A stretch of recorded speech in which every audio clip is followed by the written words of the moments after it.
All right, we are here for the season 1 finale of Game of Thrones.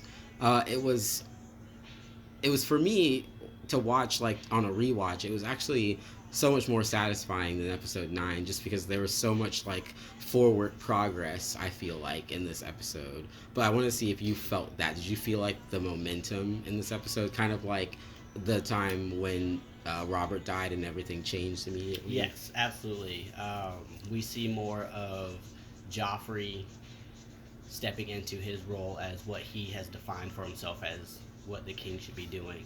Um, there are a lot of character decisions that are being made that are immediate or have immediate ramifications for the future of the show. So yeah, there's definitely a turning point after this episode. Usually that's how finales are anyway. Yeah. Because yeah, I noticed two things that kind of like that I felt like kind of stood out to me, and this is always how I viewed the finale. But the show kind of seemed to it showed like the Starks kind of like at peace, right? That's kind of how we opened up with them. You mean this episode or the season? No, the Oh, season. right, That's right, how the right. season Yeah. started. That's how the show started. And at the same time, we see Daenerys, who isn't really, who's really not at peace at all. She's trapped with her brother. Like he's letting her be abused in all kinds of ways and stuff like that. He's just using her as a token. She's this refugee in like this foreign land that she kind of grew up in. And she's been like yearning to start this like adventure, I guess, to go home. Right. That's what she's been trying to do. And so we see that peace that the Starks were living in for however long, and we see that kind of starting to crumble, and that kind of like reaching its peak with Ned's death at the end in episode 9. Whereas we see Daenerys do kind of the exact opposite. Like she goes from being completely restrained and completely um, like troubled, I guess, by like her circumstances, to gaining a lot more independence, a lot more leadership, a lot more power. And it doesn't obviously like she doesn't end up like completely on top of the world in this season, but like we see her hatch the dragons at the end. Like we see her kind of like she loses Drogo and a lot of the Khalasar, but still like we see momentum, I guess, and like growth with her, and it kind of seems like the opposite with the Starks. Oh, is yeah, how I saw yeah. this. That's how I saw like the arc of this season with those two paralleled next to each other, which I've always thought was super fascinating. But yeah, so what did you think about? I want to talk about like the very opening scenes with each of the Starks that we get. So I think first we see Bran, and we see him actually going down to the crypts with the wildling girl, Right. who is like his friend now, kind of. It looks Apparently. like. Yeah, I was wondering what you thought about that because I thought that there was more build up to that, but there actually wasn't that much. I think there was enough for me at least when they were having that conversation at the end of the previous episode where he's sitting at that tree and she's explaining to him the gods. Yeah. Oh, because that was sufficient Yeah. for you. Okay. Yeah, because I remembered that scene, but like in my head, I saw more of that relationship before this scene. Got you. I like added extra stuff in my head, I think. But yeah, so we see him, and he is telling her that he had this dream about Ned in the crypt, and so he takes her down there. They recap a little bit of the war between Robert and the Targaryens, Right. which we talked about a little bit during the show. And then we see Rickon come up, and Rickon says, like, well, first of all, he stops his wolf from attacking them, which kind of scares them, and it's really funny to me. But Brandon's like, yo, what are you doing down here? Like, you're a child. Like, Yeah. why are you down here? Even though I'm like 3 minutes older than you. But then Rickon is kind of like, yeah, well, I saw Father in my dreams last night. And so just like, let's just talk about that scene as it was, as I just laid it out. I want to first mention Rickon's wolf. It was a darker colored wolf. It was brown, like a very dark brown, almost black. and it seemed more. I'm gonna say this, but not as a reflection of Rickon, and maybe it is, but he looked more like a monster. That wolf did, as compared to the other wolves we've seen, Ghost and Lady. Was that one of the wolves' names? I wouldn't go Arya's so name? far as to say monster. It looked like a wild animal as a compared to the other ones Sure. who looked like dogs. I'm gonna say monster. 'Cause Okay. that's how it looked in my head. It was different. He was a different kind of animal than the other wolves. Yeah. Um, and I thought that was an interesting visual that they chose. Yeah. And then he mentions that, as you said, he had this dream that Ned was down there. And what was weird is Bran says, "No, you're crazy," but that's why he was down. Yeah. So just go on this journey together, maybe. See your dad. But no, don't believe in fairy tales, although I'm following a raven that has 3 eyes that told me to come down here. So you're the crazy one. That was a little weird. I think it was more of like, I don't really know why he was doing it. I think it might have just been to like, hey, I'm your big brother. I don't know how to do that because like all of this crazy stuff just started happening. So maybe he's just trying to figure out how to like communicate with his brother now that he's the only one with him. It's probably he knows that Ned isn't down there, and he's trying to figure out why this vision has come to him from this raven. Mhm. He's trying to understand himself what's going on. But I guess to hear someone else say, "Hey, our dad, who he knows is not down there," Yeah. to say, "Oh, he's down here." No, he's not. Yeah. I know that he's not. He's not physically here. Yeah. You're talking crazy. Oh, Go okay. down. Yeah, because like I guess like Bran's interpretation was like, yeah, maybe we did both have these dreams. That doesn't mean anything, Right. sort of thing. Okay. But at the same time, figure it out because you're both seeing some crazy things right Yeah. now. Anyway, and then Rickon leaves. And what's also interesting is Rickon's entrance into the scene and exit are from and into the shadows. It was dark down there, but wherever he was, it was poorly lit. Okay.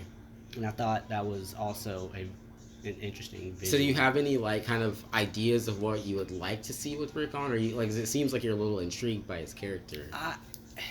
It's just these very subtle character details that they're giving us, and I'm not sure what they're trying to tell me about Rickon, but I'm awaiting what that message is. Okay, I feel that. So that's all we really get from them, and then afterward they emerge from the crypt and they receive the news, but we don't get really see much of their reaction.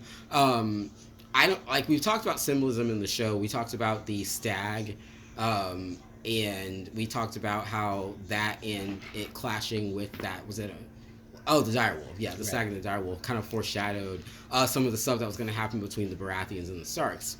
Well, I just find it a little interesting that Rickon and Bran are having these dreams about seeing their dad in a crypt when he just died. Yeah. So, like, there's something going on with these things that people are sensing, basically. I didn't know if you caught on to that metaphor. That's why I kind of wanted to ask you that. Kind of. Gotcha. Because, yeah, there's a lot of symbolism like that in the show. And, like, at a certain point, you kind of have to, like, wonder, oh, does that actually mean something? Or is that just, like, a thing that happened? Right. But, yeah, so it's kind of fun to do that, though, throughout the show. So then we hop over and we see Catelyn. And we see her, which is that scene, and we're going to talk about the whole thing. But that scene, all of that scene was just, like, so spectacularly put together, in my opinion. I love that scene so much for so many reasons. But when she's walking through like the line of her men or whatever, her soldiers, Rob soldiers, she's just standing. She's kind of just like she's quiet, but like she's just like walking by confidently, strongly, and then she gets into the woods and completely falls apart. And I just thought that was like the visual of showing how she felt plus what she had to do Right. was really cool for me. But then we see her get into the forest completely, and we hear Rob hacking away at a tree. And she tells him that he's ruined his sword, and they exchange this look and they embrace. And Rob says, I want to kill them all. And she's like, after we get your sisters back, we're going to kill them all. And I just loved that so much. I don't know. I can't even explain why I love that so much. But it's so just like the the main theme for me of this season was people pushing the Starks over their limit. Mm-hmm. Like the Starks are very honorable. They don't want to kill anybody. They don't want to hurt people. Like they want peace. And this particular family, aside from Ned, has only known peace. Right. Catelyn kind of lived through some of it, but she wasn't like fighting or anything. And so, like, as far as this family goes, like this family unit goes, like this season was all about like pushing the Starks to their limit, so much so that the North just straight up secedes. Mm-hmm. And I just loved that, and I want to talk about it. So as she's walking through that line, you see this woman who is very composed, as she has been throughout our time with her so far, and especially during these war times in front of her subjects. Hey, I'm still the leader here. Yeah. So there's some bad news that I've just received, but you're never gonna know how I feel about it. Yeah. Because we have a mission that Yeah. we're on right now. So just as you said, she passes through all of them and gets to the woods, and it honestly wasn't until she was at the end of that line, not yet into the woods, that I realized she already knew. Oh, okay, you didn't know at first. I wasn't for Okay, sure that gotcha. she knew or not.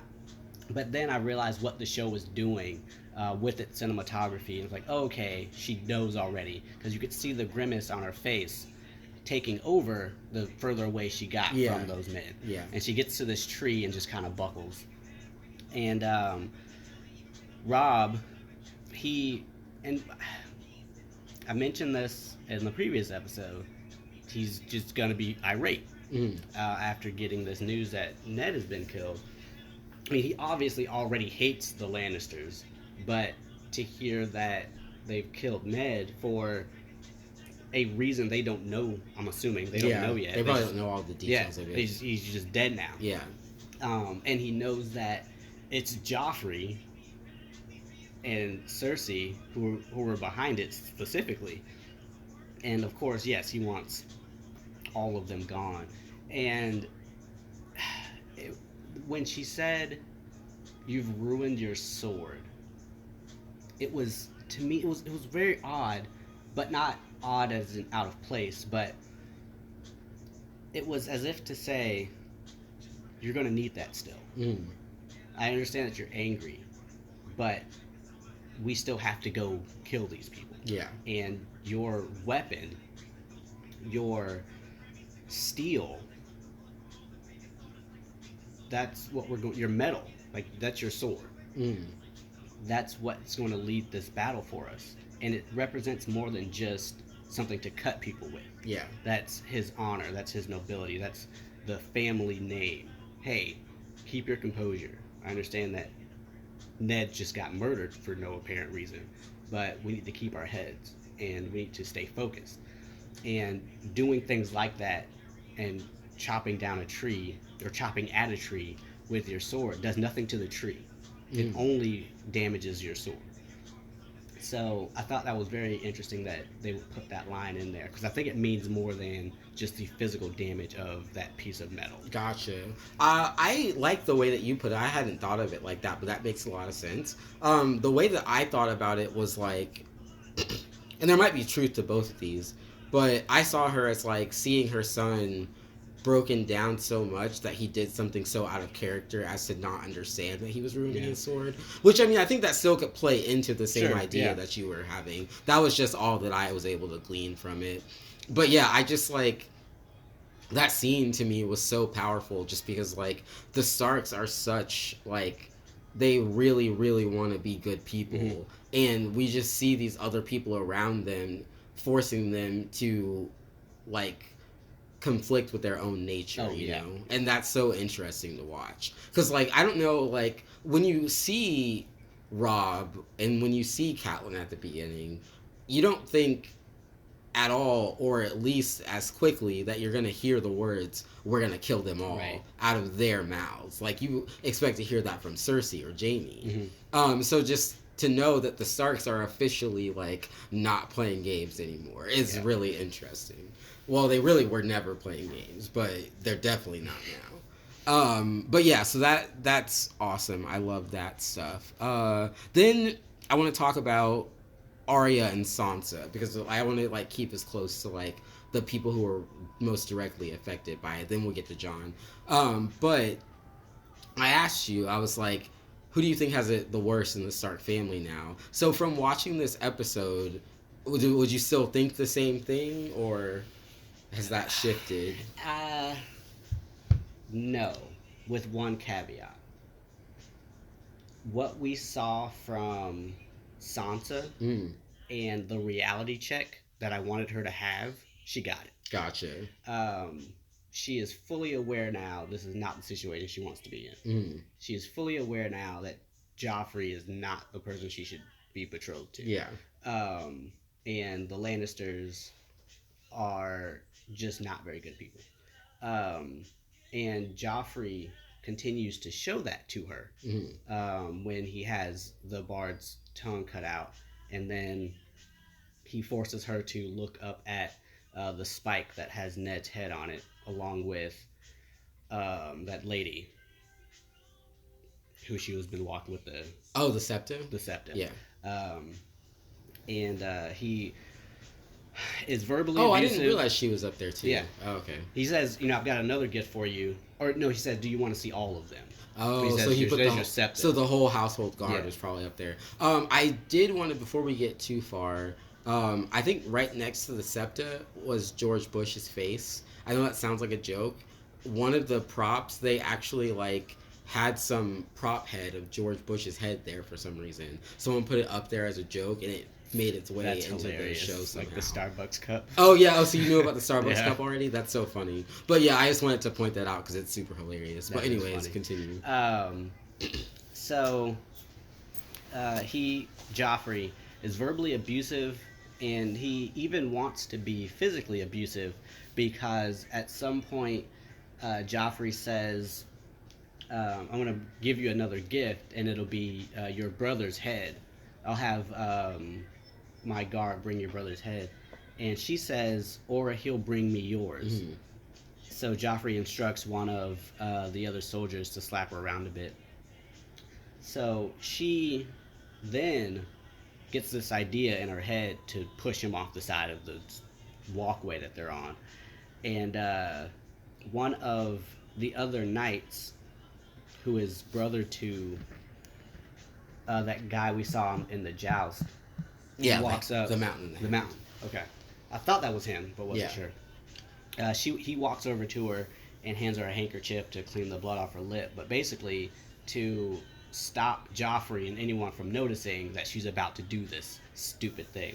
So you didn't think that was a good move on her part to try to kill Joffrey? Yeah. No. Oh, okay. I mean, it would have been satisfying. No, but I mean, like, strategically, no. She shouldn't have done that. Gotcha. Okay. I guess I meant, like, as far as, like, did you think her killing Joffrey and then obviously being murdered herself would be, like, good for the Starks or bad? Gotcha. Okay. So the Mountain's brother, he says, save your strength. You're gonna need it later. And then they walk out of the scene, and then we see Arya still in the arms of that night watchman. And this is directly after we see the blood dripping off of the sword of the guy who chopped Ned's head off. He is clutching her, and he says, look at me, boy. Be quiet, boy. And he says some few other things, but after each thing that he says, boy. And I kept from trying to ask you, is he saying that on purpose? Gotcha. Like, why does he keep calling her a boy? Yeah. Because in a previous episode, she has been mistaken for a boy. Yeah, And yeah. they have called her a boy. So it's like, is that just what this is? Yeah. But it plays out, and he is basically telling her she is no longer Arya. Mm-hmm. You can't be known in this land, in this area, as Ned's daughter, because they will kill you. Yeah. They will take you to the Lannisters for a nickel. Half of them will, that's all they'll need. And the other half will rape you first, then get their nickel and turn you in.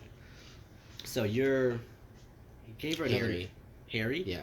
Well, they were saying Airy. That's what I thought. Yeah, it's Harry. Harry, though. okay.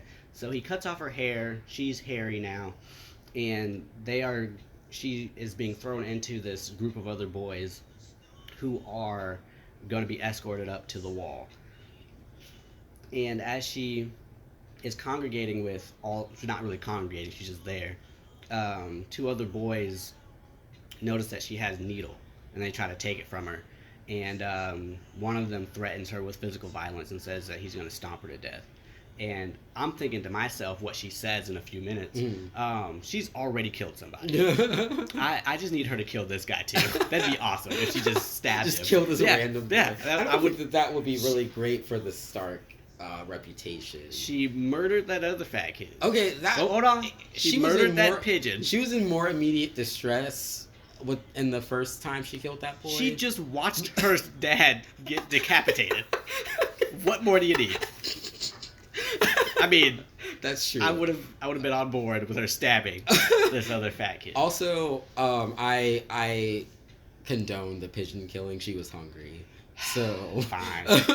So then, as that is getting heated up, because she's got needle to this boy's throat, basically, we see Robert's bastard son, the armory apprentice, who we saw a few episodes ago. He kind of shoos them away, basically, and Harry, we're going to call him that now. He and Harry have this conversation, and the scene fades, but I recognized his face. I was like, why do I think that I know him? Mm-hmm. But as they're walking away, he's carrying that helmet, that bull helmet. It's like, oh yeah, that's him. Gotcha. Oh yeah. So Arya, I'm gonna keep calling her Arya. Fair but so she meets Gendry, and so that's actually his name. Yeah, Gendry's his name. Oh, have they not said? I think they said his probably. Name. But yeah, she meets Gendry, and so that's actually like a kind of a big deal. Like, she just met Robert Baratheon's bastard, which is kind of interesting because, like, Robert and Ned were best buddies, and, like, she just met Robert's son. So don't do that, because guess what happened to both of those? So don't put that fate on them. Stop it. She's a man now, so she's going to be decapitated next. And then Gendry is going to get impaled by a boar. Let's not put that on them now. So the Game of Thrones cynicism is sinking in. It sounds like Nonsense. It sounds like you're understanding how this works. Don't now. do that. Okay, and then so I want to stay on the Starks and the reaction to Ned's death for a bit. Let's talk about Robb, because we've seen like how pretty much everyone reacted, but I want to talk about the actual scene where they declare him the King of the North, and I just want to get your thoughts on that whole thing. I guess you can do that. Okay, that's fine. And Catelyn's on board with it too. Like, oh yeah, you're King of the North now. It's official. I guess. The leader of one of these armies, the same one who confronted Robb earlier and got his fingers bitten off by his wolf, he stands up and gives some words, and he basically says, when we win this battle, the other Baratheons, Stannis and Renly, neither of them have as much right to the throne as Robb does. Gotcha. That's what he was saying. Yeah. And he says, this is the only king that I see, and he raises his sword and bends the knee to Robb. and one of the other soldiers does the same, and then Theon, he says something to the effect of, "Till my last breath, I'll be at your side," or something like that. And at that moment, I thought, I know we're talking about Rob, but at that moment, I thought to myself, I don't hate Theon. I don't. This is weird. Like, why did I hate him? He was annoying, but the last few episodes I've seen of him, he hasn't really been that bad. Yeah, Theon's not that bad. He's not that bad at all. Yeah, people, I don't understand. I understand partially, but like Theon's fine. Okay. But that's just me. There are people who strongly agree with Fair that. enough. But yeah, no, I like that scene a lot, and like you said, I liked the whole thing with Theon and like affirming that he's his brother, because I think that was partially about like, I mean, not so directly, but like that line where he's like, yeah, it's not your problem because it's not your house or whatever. Mm-hmm. Like, I think there was a little bit of that, whatever that was, in what Theon was doing just now, of like, hey, we are brothers, like, chill, and I'm gonna support you through what's happening right now. But yeah, no, to me, I just loved how the Starks just like upgraded in this episode. Like, I know it didn't seem like that big of a deal, but it's like they literally declared themselves their own kingdom, which I just thought was awesome. And that was one example in this show where a particular character or set of characters just went from 40 to 80 and just did a complete 180 as far as who they were and what they mean to the show. I mean, we saw like character growth that's usually reserved for 2 or 3 episodes happen in 3 or 4 scenes. Yeah. And I'm not necessarily saying that's a bad thing, that I disagree with it. It's just something that I noticed. Like, they've really ramped up this finale, and the stakes are raised even higher, even more so than with Cersei's coup a few episodes ago. Yeah. Like, to me, when I watched this episode, like, that coup was like child's play. After that, I was like, oh my gosh, like, the Starks are independent now. Like, that's nuts. Like, not only is this a war, this is like has become a civil war. Like, that's crazy. So yeah, I really liked that scene, and I also, like you said, I kind of had the same reaction of like, didn't know they could do that. So that's really interesting, and I kind of liked not Catelyn's reaction to it, because I kind of felt like that was like her acknowledgement of like, yes, like, not only did your father just die, but you just took over this family, and you need to know, like, understand that. And so I liked that too. I felt like there was a lot of subtext there, which was really cool. Okay, so now I want to talk lastly about Jon's reaction. So, and the implications of Jon's reaction. So we see Jon receive the news, and he's obviously distraught just as much as the rest of them. But for Jon, it's even worse, because he knows that he has made this commitment that was already not what he thought it was, and feels more like a punishment than anything to him. And now his father, the person he had been wanting this connection with, the person he had been wanting these answers from, is just dead all of a sudden. And so he obviously wants to go home and help fight. But his brothers of the Night's Watch have some words about that. So I wanted to just talk about that scene. Did you feel like what ended up happening was the best thing that could have happened? Do you feel like them stopping him was like good? Like, I just wanted to talk about that whole thing. Jon has been wrestling with this decision for a few episodes now, wanting to leave to help first with the coup, to help then with Ned being kidnapped, and now he's learned that Ned has been murdered. So his desire to leave is as high as it's going to be. So much so that he rides off into the night. And he is stopped, actually, by, what's his name? Sam. And others, but I assume well, the first time. Yeah. Right before he gets out of the gate. Sam just stands there and says, "You can't go. You have a commitment here, and it's basically treason if you leave." And he's like, "Get out of the way. My dad's been killed. I'm gonna go." And he's like, "I'm not gonna move." So he just runs him over, which I was like, okay, yeah, appropriate reaction. So, and then we see Ghost also jet out of there too. And at that moment, I was like, okay, that seems to be the path that they were going on. He needed to go. It boiled over, and now he literally can't take it anymore. He can't be here. He's leaving. And then I was going to let the show do what it was going to do. And the three other guys, they stop him and remind him of the oath that he took to be a Night's Watchman. So he clutches that sword that commander gave him. Mormont. Huh? Mormont. And then he comes to his senses, and we see him back at the camp. And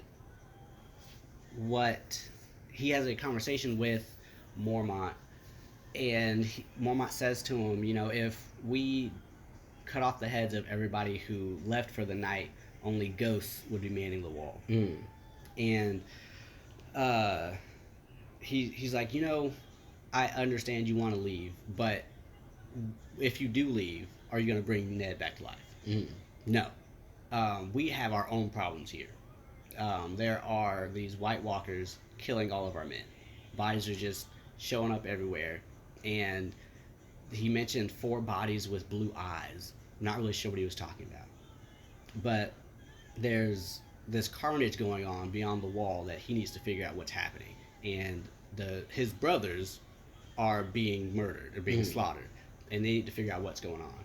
And he says, yes, there's a war going on with your family, but the oath that you took with this family needs your help. We need to ride out past the wall, find your uncle, and figure out what's going on the other side. So I appreciate that the show didn't let Jon leave. Okay. Because he did need to keep that oath. Because why did we have 3 episodes about it if they were just going to let him? I see what you're saying. Yeah. So if you thought if he did leave, he wouldn't have gone back or anything like that. I mean, if he even wanted to go back, I would have expected them to kill him upon his return. Gotcha. Because you don't leave. That's the whole point of being at the wall. That's the whole point of the Night's Watchman and that oath that you take. You disavow everything. You don't have that family anymore. You don't have any worries outside of your duty at the wall. So you can't leave. Oh, I was just joking for a minute, and I'll be back. That's not how it works. So I didn't necessarily want him to be able to take that luxury because he's not on vacation. That's where he is now. So yeah, I definitely want him to at least fulfill that duty as far as they need him to. Okay. Cool. All right, so let's move away from the Starks and let's talk about what's going on with the Lannisters. So I guess this kind of involves Catelyn Stark, but we do see her talking to Jaime. And Jaime is a prisoner now. So it's interesting because we've seen Tyrion already as a prisoner, and now even in the exact same season, Jaime is now a prisoner. So that's kind of interesting. What do you think that means for the Lannisters and for Jaime and Cersei's relationship? I don't necessarily believe... I don't have any evidence to believe that it's going to affect Jaime and Cersei in their relationship. Gotcha. The brief moment we saw Cersei, she said only a few words that had nothing to do with Jaime or how she felt or even an inkling of what she may have been thinking about Jaime specifically. And I'm also not sure if she knows that he's imprisoned yet. Like, I know Tywin and Tyrion know, but I don't think we saw... we at least didn't see Cersei react to it. That could have been what she was reading. Oh, that actually probably is what it was. Okay. So she's probably just thinking about it and processing it. But we see that Tywin is irate. He's visually upset that Jaime has been taken. At There's this conference. He's talking with some generals, and Tyrion is there as well. And they are talking about the fact that Jaime has been kidnapped and what are they going to do to get him back. And one of them suggests, how about we just call a truce? Let's just try to work this out with them peacefully. And Tyrion, understanding the situation as it is, he throws a cup down onto the floor and it breaks. And he goes, "There's your peace." That is a result of Joffrey having killed Ned. Mm-hmm. There's no way you're going to talk the Starks down from this now. Yeah. And Tywin, after they continued trying to discuss a mutually beneficial end to all of this, he gets fed up and he's like, no, none of this matters. They have Jaime. We need to go ride on them. And he tells all of them to leave so that he can instruct Tyrion to go to King's Landing and rule, and, well, not rule, but be the hand of the king. And basically get in line Joffrey and Cersei. Mm. So Tyrion has some kind of feeling about it, like there are countless other people who are better suited to do this. Why are you asking me to do it? And Tywin says, because you're my son. And that highlights something that was said between Robb and Bran Stark about a member of that family being present to rule that specific area. Like Bran couldn't leave Winterfell because...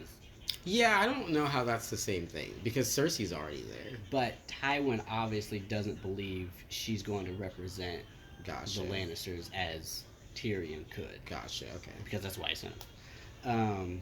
Because I don't think that Tywin believes the way Cersei is going about this Mm-hmm. is the right way to do it. Gotcha. Not necessarily that he doesn't believe that they are entitled to the throne. It's just that the way she's conducting business isn't the right way to do it. Yeah. So he wants some order, basically. But as he's leaving that tent, he says to Tyrion, "Don't take that whore to court. Don't marry that prostitute we've seen him with." And then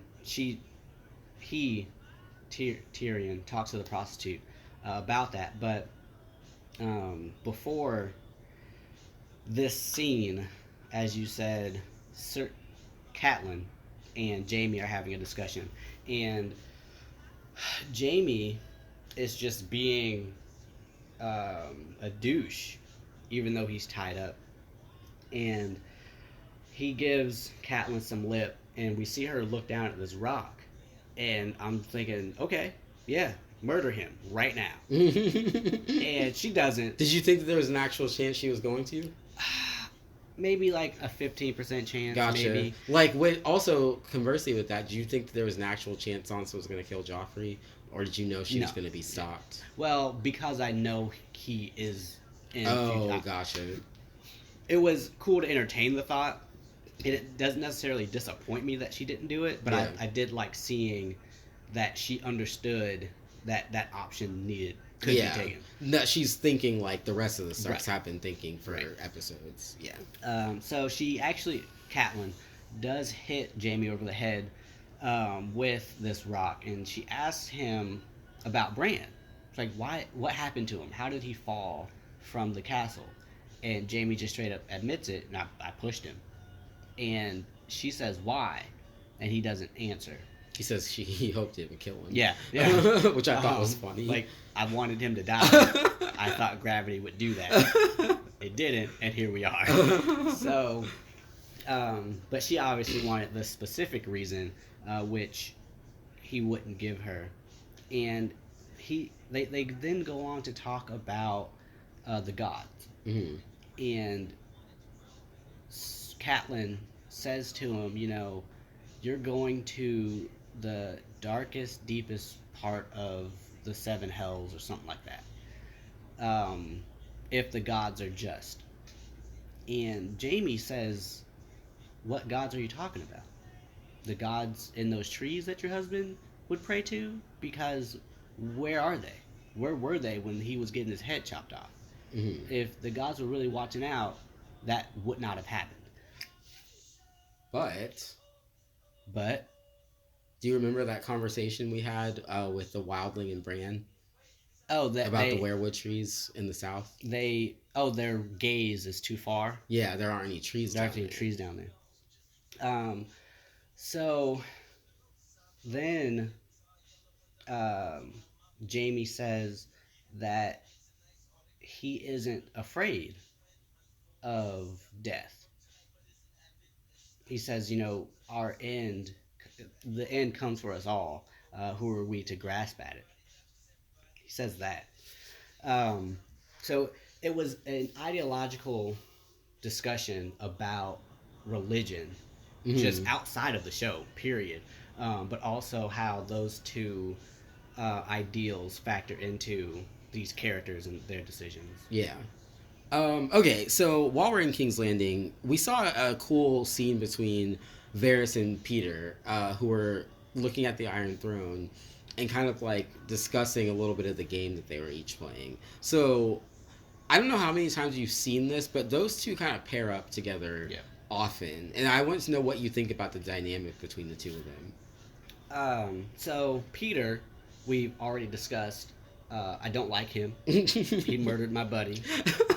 Well, he helped. Peter. Ned. Oh, you're blaming him for that. Yeah. Okay. No, I'm not blaming him, but he stabbed involved, him in the back. Yeah. Literally. He literally backstabbed him. Yeah, for sure. So it's so interesting to see him kind of just like walking around really cash, like that didn't even happen. And that's part of the discussion that the two of them have. And they're kind of two sides of the same coin. They're both sneaky. They're both people of information, and they use that information to their advantage, however it suits them. And whether that information helps either side, they're going to use it. And whoever pays the most, figuratively, they'll side with them at that moment. And when it benefits them to side with the other person, they're going to go do that as well.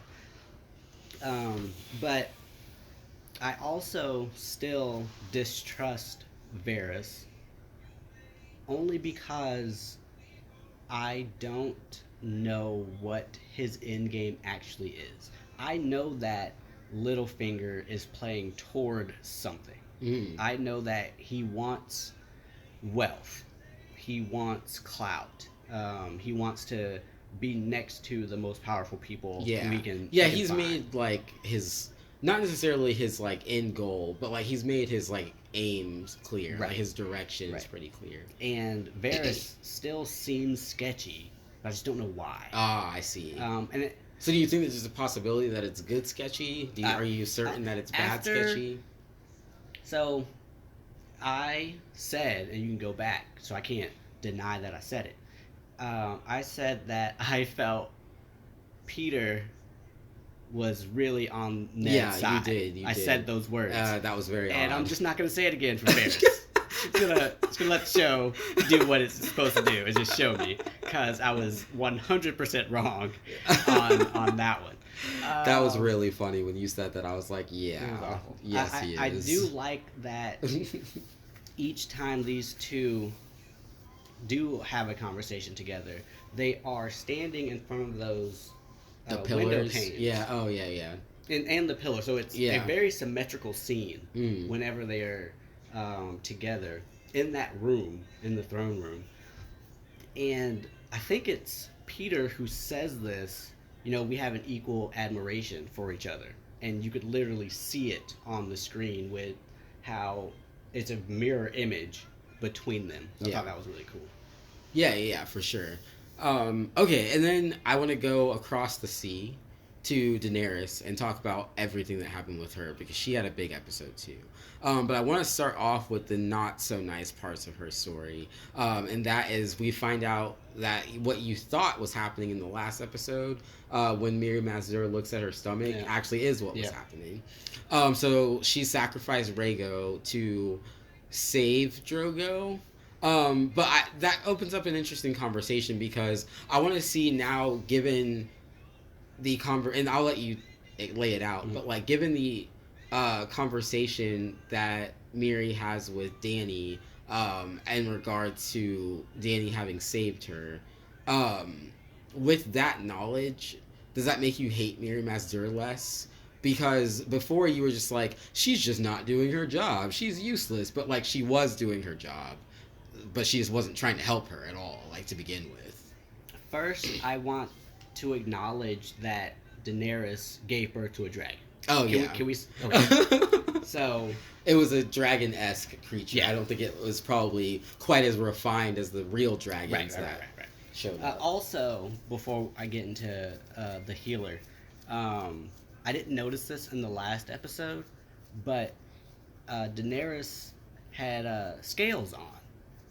That blouse that she was wearing, it was scaly. I don't know if it was actual scales, but the pattern. But she had like, yeah. I didn't notice that either, actually. I thought that was really cool and very apt foreshadowing.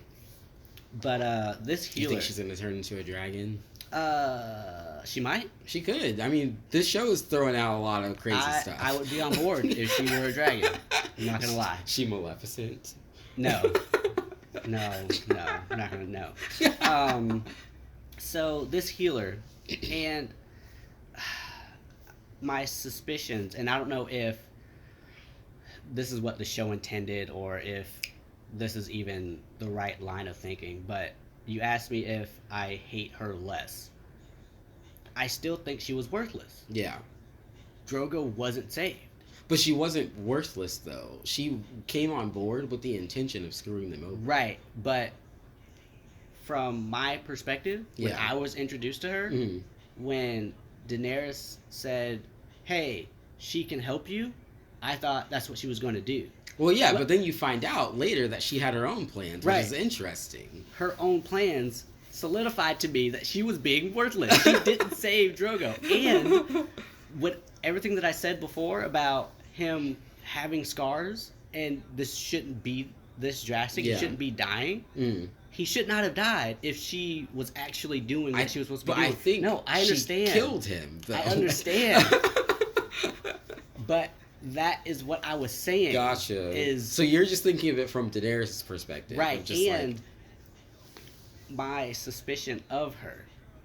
Like, there has to be some kind of other motive because Drogo shouldn't be dying. Yeah, but didn't that, so wasn't this satisfying to see that there actually was another motive and to hear what it was? Because he still died. That's the point. Drogo should not have died. That's all that I'm saying. But he should have died because he was murdered.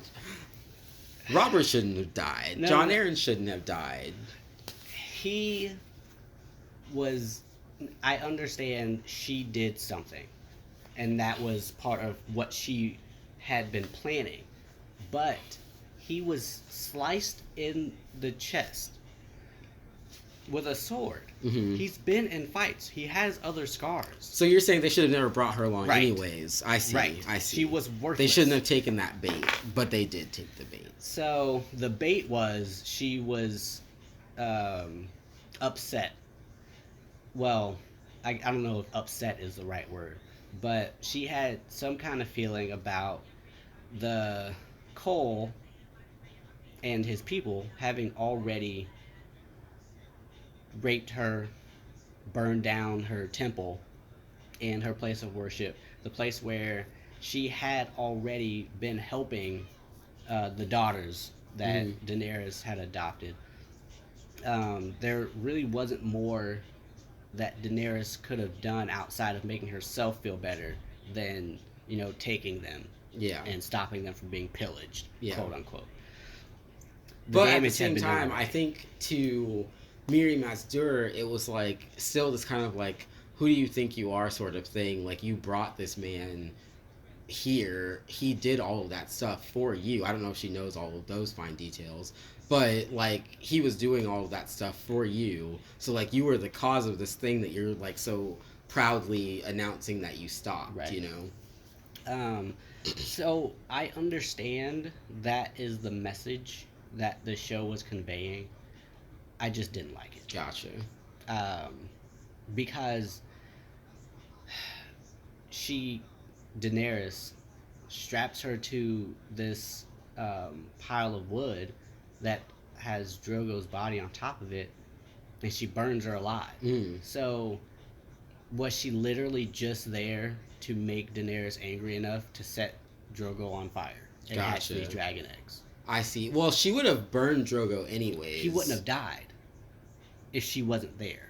Oh, so you're saying you feel like Miri Mazdur was like a device Yeah. to like get to this end Right, point of, right. I mean, potentially, but I mean, like, isn't everything that happens even in real life, like where you are is just a result of like a billion other choices that led It you just there? seemed too obvious that there was something else going on, and for them to pay it off immediately in the next episode. Gotcha. Was weird, 'cause it was, Oh, it okay. was You at thought the that should have end been of the built previous up to episode, more. and then the very next time we see her, we see this deception, and then we see her be punished for it. Yeah. It was just too quick for me. Gotcha. I see. So it didn't Well, I mean, it move. was kind of like that wine merchant that tried to poison Daenerys. He got his pretty quick. That made more sense to me because I don't know why, but he tried to assassinate Daenerys, Hmm. and that can't go unpunished. Now, I'm probably contradicting myself. I mean, she killed her son. That couldn't go unpunished. So she had to burn her. But- like, As she said, you knew the cost. mm, You knew what you were buying and with what you were buying it.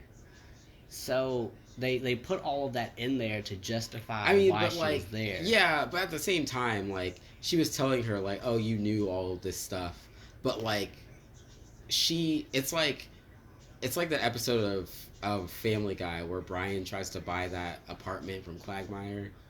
Oh yeah. And it's like Miri Mazdur showed her this like gorgeous mansion and gave her like this apartment that we're in right now. So like, I just didn't like it. no, it's fair. It's just I actually saw Miri Mazdur and that whole conflict with her, however short it was, as a really good, really good character building and like lesson learning for Daenerys.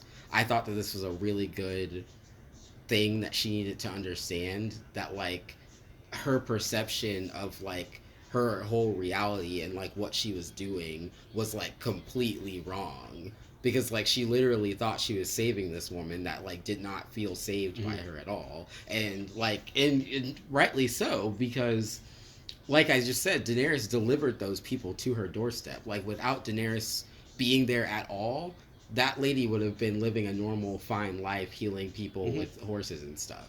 So, I mean, it makes complete sense why she screwed Daenerys over. And I just thought that it was good character building for her. I don't disagree with what you just Gotcha. said. Just didn't like it. Gotcha. Okay. Fair. But we did get some wonderful things out of this, though. We got a great speech. We got to see Daenerys like burn someone for once, which is cool. Were you expecting that? Like, were you expecting her to be the type of like burn you alive kind of person, or? Yeah. After I saw her allow and not protest at all, and even want to participate in Viserys's death, I was like, she's all in. Gotcha. Whatever ruthlessness is necessary, she's gonna So do go you for it. find Daenerys to be just though, Yeah. for the most part? Yeah. Do you find her to be as just or along the same playing field as the Starks as far as like goodness goes? Because like, to me, this is just how I see it. I don't think you're necessarily supposed to see it like that, but like the Starks seem like just like the ultimate good in this show. So I kind of like compare everybody else to them. They're just different. Because we haven't necessarily seen the Starks. So let me put it this way: Jaime would be dead if they were on the same level as Daenerys was. Oh, okay, I see. So it's different, but also they have different reasons for the punishment that they've given to their captors. Mhm. So they can't kill Jaime. Yeah.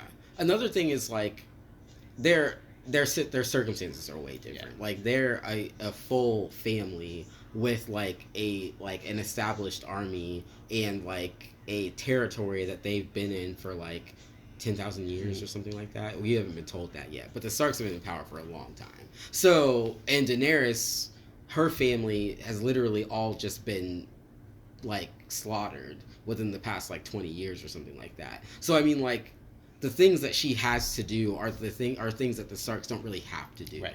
So I guess that's another way to look at it. But yeah, so then we see her take her dragon eggs and walk into this pyre. And obviously, like they've foreshadowed it enough that you knew she wasn't gonna die. Right. Were you expecting the dragons at that point? Like, at what point did you realize, like, oh, we're getting dragons finally?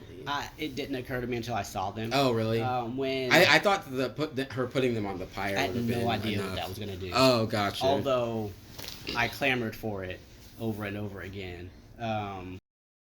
Yeah, I had no idea why she had put them up there. Gosh, that's good because when I was watching, I was like, oh, I bet he already figured it out. Nope. So good. But yeah, no, So were the little Spyros satisfying? Like, was it as much as you wanted it to be? Like, was the manner of them coming into being interesting? Not really, because she has said a couple of times that she is a dragon, is of dragon's blood, and I think she even mentions it in her speech. But to illustrate what that means to her and to her new people,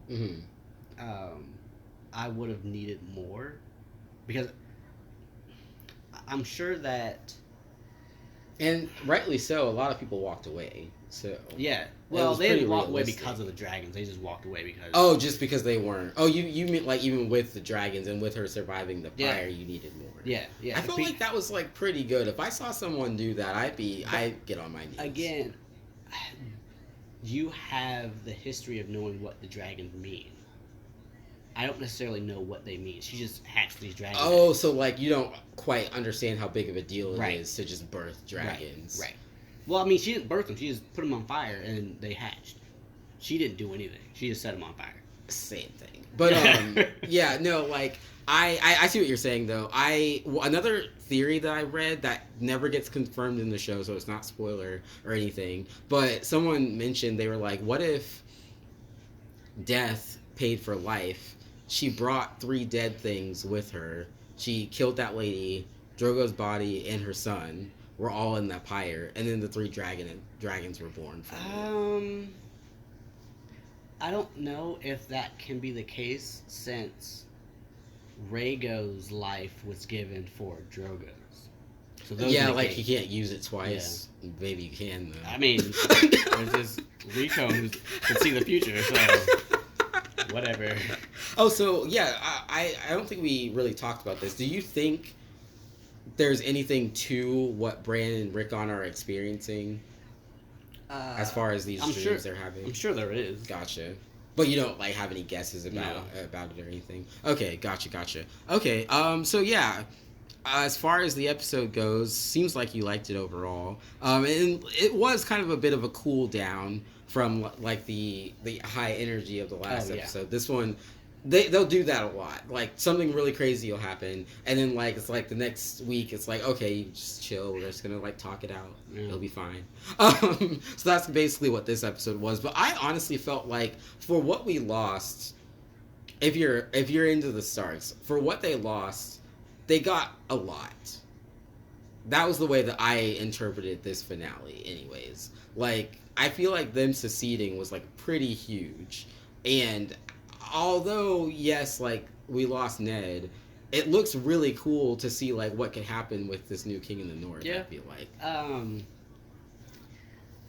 I think that I am 85% over Ned having been killed. Yeah. It was just so sudden and out of nowhere.